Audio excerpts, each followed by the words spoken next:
안녕하십니까? 하나님의 말씀을 통해 세상의 흐름을 꿰뚫어보는 지혜를 나누는 시간입니다. 오늘 우리가 함께 나눌 이야기는 한 국가와 문명이 하나님을 등졌을 때 그 텅 빈 공간을 무엇이 차지하게 되는가에 대한 깊은 성찰입니다.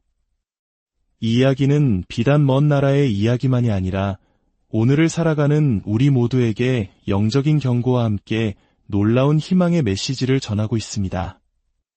오늘 말씀을 통해 큰 은혜 받으시기 바라며 이 귀한 메시지가 더 널리 퍼질 수 있도록 구독과 좋아요로 하나님의 사역에 동참해 주시면 감사하겠습니다. 여러분의 모든 걸음에 하나님의 크신 축복이 가득하시기를 먼저 기도합니다. 성경에는 예수님께서 들려주신 비유가 있습니다. 한 사람에게서 더러운 영이 쫓겨나갔습니다. 그 영은 쉴 곳을 찾아다니다가 다시 원래 있던 사람에게로 돌아왔는데 그 마음이 깨끗하게 비어있는 것을 보았습니다.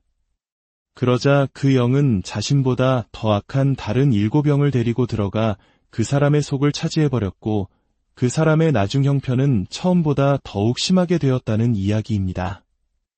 예수님께서는 이 비유가 단지 한 개인의 이야기가 아니라 이 악한 세대에게도 그렇게 될 것이라고 경고하셨습니다. 이것은 한 개인뿐만 아니라 한 국가, 한 문명에도 동일하게 적용되는 영적 원리입니다. 역사적으로 복음이 세상에 전파되었을 때 예수 그리스도의 권능은 수많은 거짓 신들과 악한 영들을 몰아냈습니다. 그것은 마치 거대한 규모의 축사, 즉 엑소시즘과도 같았습니다. 특히 서구 문명은 이러한 영적 정화를 통해 그들만의 독특한 기독교적 가치관을 세울 수 있었습니다. 하지만 바로 여기에 무서운 경고가 숨어 있습니다. 만약 하나님을 알고 그분의 은혜로 악한 영들에게서 해방되었던 국가나 문명이 스스로 하나님을 마음에서 몰아낸다면 어떻게 될까요? 비유에서처럼 쫓겨났던 그 악한 영들은 텅 비어버린 그 공간으로 다시 돌아올 것입니다. 그것도 혼자가 아니라 더 악한 세력들을 이끌고 말입니다. 지난 수십 년간 서구 사회, 특히 미국에서는 하나님을 공적인 영역에서 몰아내려는 시도가 계속되었습니다. 그리고 그 결과 우리는 문화가 급격하게 이교적인 방향으로 회귀하고 상식적으로 이해할 수 없는 일들이 벌어지는 것을 목격하고 있습니다. 이는 마치 영적인 재점령과도 같습니다. 한때 기독교 문명이라 불렸던 곳이 하나님을 버리자 고대의 어두운 영들이 그 자리를 다시 차지하려 하고 있는 것입니다. 독일의 철학자 프리드리히 니체는 신은 죽었다고 선언하며 기독교를 버리고 고대 그리스의 신 디오니소스를 숭배했습니다. 광기와 비이성적인 황홀경을 주관하는 신이었던 디오니소스는 전설에 따르면 자신을 따르는 이들을 광기에 빠지게 했습니다.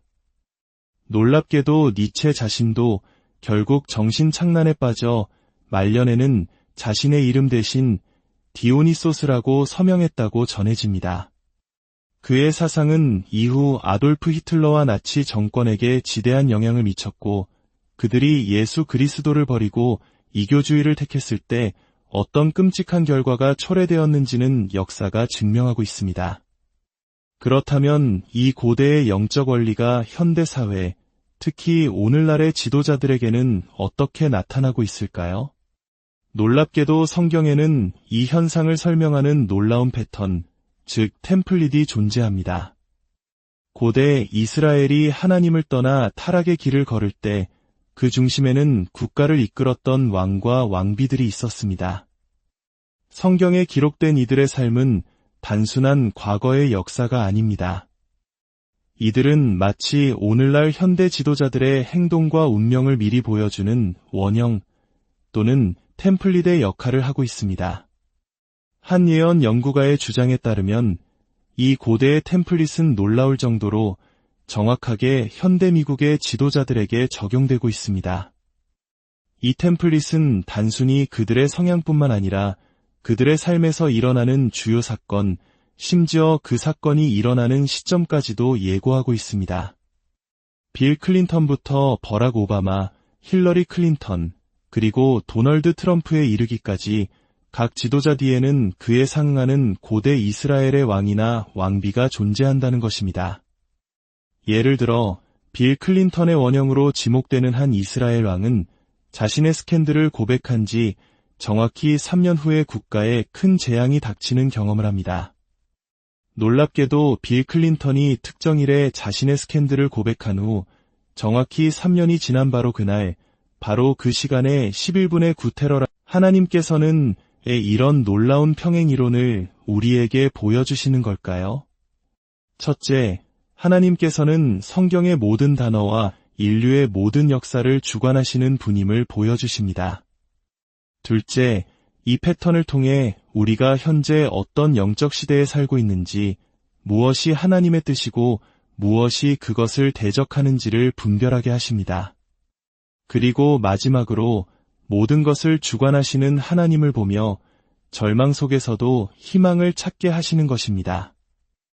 이 템플릿에서 가장 극적인 인물 중 하나는 바로 예후라는 왕입니다. 이스라엘이 아합 왕과 그의 아내 이세벨의 통치 아래 극심한 우상 숭배와 배교에 빠져 있을 때 하나님께서는 아무도 예상치 못한 인물을 일으키십니다. 바로 예후입니다. 성경이 묘사하는 예후는 거칠고 예측 불가능하며 정치인이기보다는 전사에 가까운 인물이었습니다. 그는 마치 폭풍처럼 나타나 아합의 가문이 세운 악한 체제를 무너뜨리기 시작했습니다. 이 책에서는 예후의 원형이 바로 도널드 트럼프라고 주장합니다. 트럼프 역시 예측 불가능한 언행과 거침없는 스타일로 기존 정치 질서를 뒤흔들며 등장했습니다. 예후가 이스라엘의 종교적 보수파와 연합했던 것처럼 트럼프는 기독교인들의 지지를 기반으로 했습니다. 예후가 늪에 물을 빼겠다는 기치로 부패를 청산하려 했던 것처럼 트럼프 역시 워싱턴의 늪을 청소하겠다고 외쳤습니다. 더욱 놀라운 것은 예후가 왕이 되기 위해 반드시 꺾어야 했던 상대가 바로 전임 왕의 부인이었던 이세벨이었습니다. 이는 2016년 트럼프가 힐러리 클린턴을 상대로 승리한 상황과 정확히 일치합니다.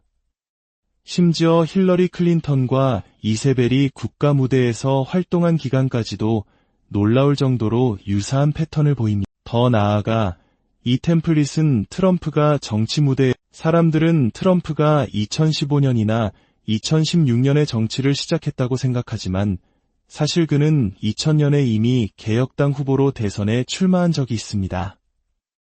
그의 정치적 여정이 끝날 것으로 예상되는 2028년까지 계산하면 총 28년입니다.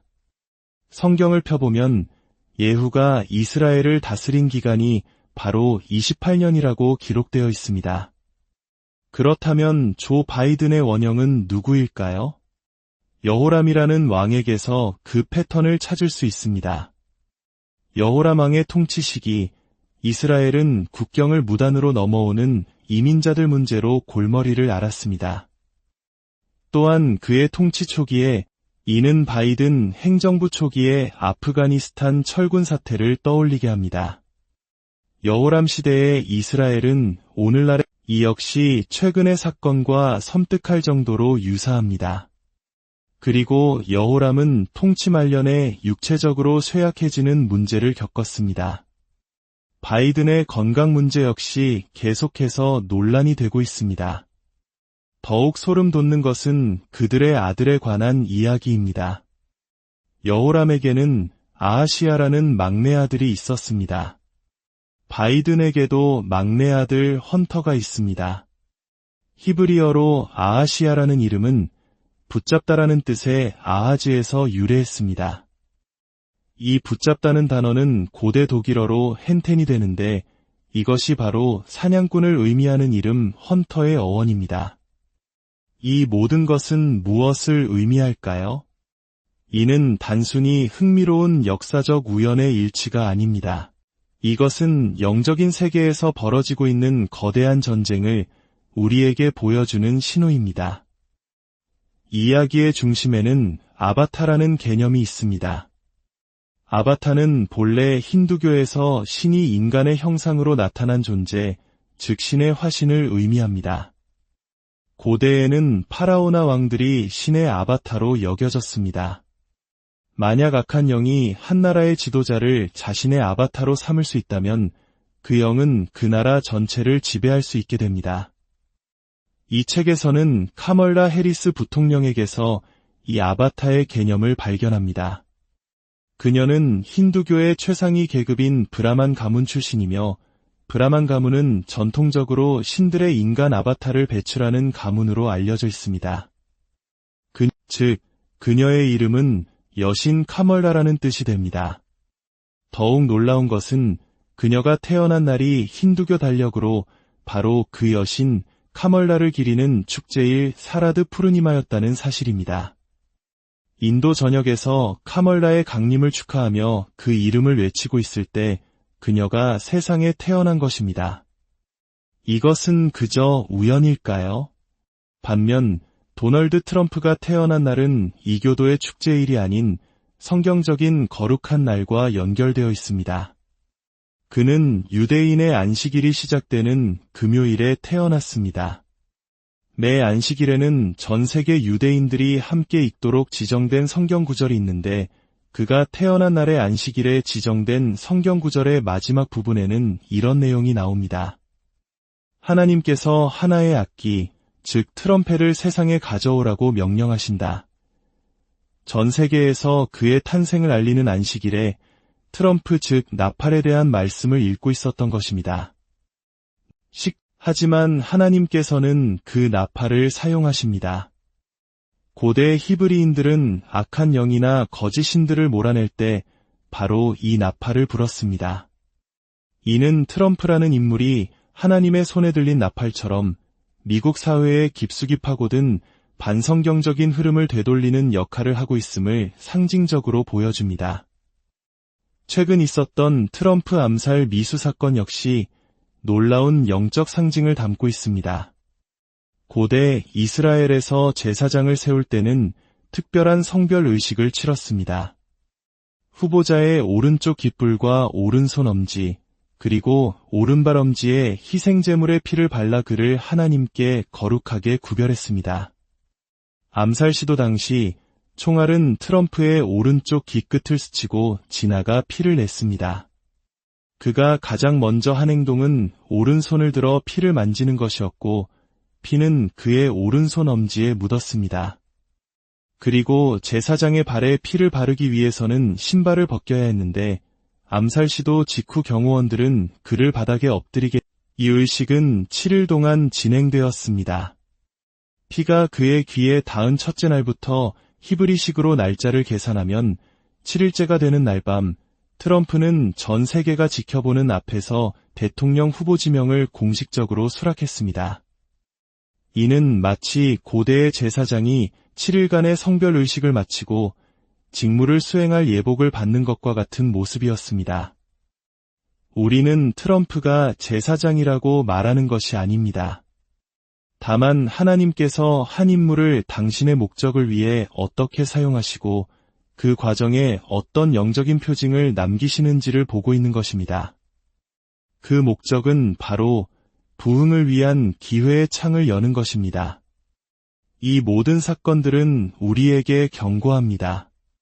하나님께서 우리에게 잠시 숨 돌릴 틈, 즉 부흥을 위해 기도하고 복음을 전파할 수 있는 기회의 만약 우리가 이 기회를 단지 정치적인 안정을 되찾는 것에만 만족하고 사람들의 마음을 하나님께로 변화되지 않은 마음은 결국 다시 세상을 원래대로 아니 더 악한 상태로 되돌려 놓을 것입니다.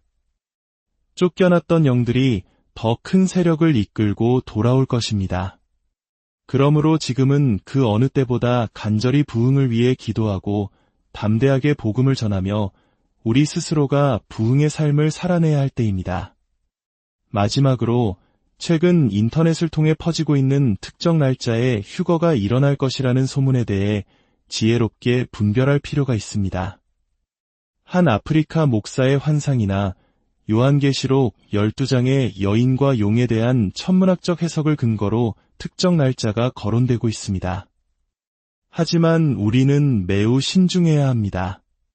첫째, 이러한 해석은 매우 복잡하고 자의적입니다. 하나님께서 소수의 천문학자나 점성술사만 알아볼 수 있는 방식으로 재림의 신호를 주실 리 없습니다. 둘째, 처녀자리와 같은 이교도의 여신 이름을 딴 별자리를 사용하거나 성경이 금하는 점성술에 기대는 것은 매우 위험합니다. 셋째, 이 이론은 이미 2017년에 한 차례 실패했습니다. 실패한 예언을 날짜만 바꿔 다시 주장하는 것을 맹신해서는 안 됩니다. 우리는 날짜를 계산하는 자들이 아니라 열 처녀의 비유에 나오는 슬기로운 처녀들처럼 항상 성령의 기름을 준비하고 깨어 있어야 합니다. 주님께서 언제 오실지 아는 것이 지혜가 아니라 언제 오시더라도 맞이할 준비가 되어 있는 것이 진짜 지혜입니다. 주님은 우리에게 재림의 날짜를 계산하라고 명하신 적이 없습니다. 대신 땅 끝까지 이르러 내 증인이 되라고 위대한 지상 대명령을 주셨습니다. 우리가 이 마지막 시대를 살아가도록 하나님께서 허락하신 데에는 분명한 목적이 있습니다. 그것은 잃어버린 영혼들을 구원하고 주님의 오실 길을 예비하는 것입니다. 사실 우리 각자에게 주님의 날은 언제라도 찾아올 수 있습니다. 우리의 심장이 멈추는 바로 그 순간이 우리에게는 주님을 만나는 날입니다. 우리는 단 한 번의 심장박동으로 영혼과 분리되어 있을 뿐입니다. 오늘 말씀을 통해 우리는 거대한 역사의 흐름 속에 담긴 하나님의 신비로운 섭리를 엿보았습니다. 하나님께서 우리에게 허락하신 이 소중한 기회의 시간을 낭비하지 마십시다. 정치적 안정이나 세상의 평안에 안주하지 말고 이 땅에 무너진 다윗의 장막을 다시 세우는 심정으로 이 민족의 부흥을 위해 눈물로 기도하며 복음의 씨앗을 심는 일에 우리의 삶을 드립시다. 여러분과 여러분의 가정 위에 그리고 이 나라와 민족 위에 하나님의 크신 은혜와 평강이 넘치시기를 간절히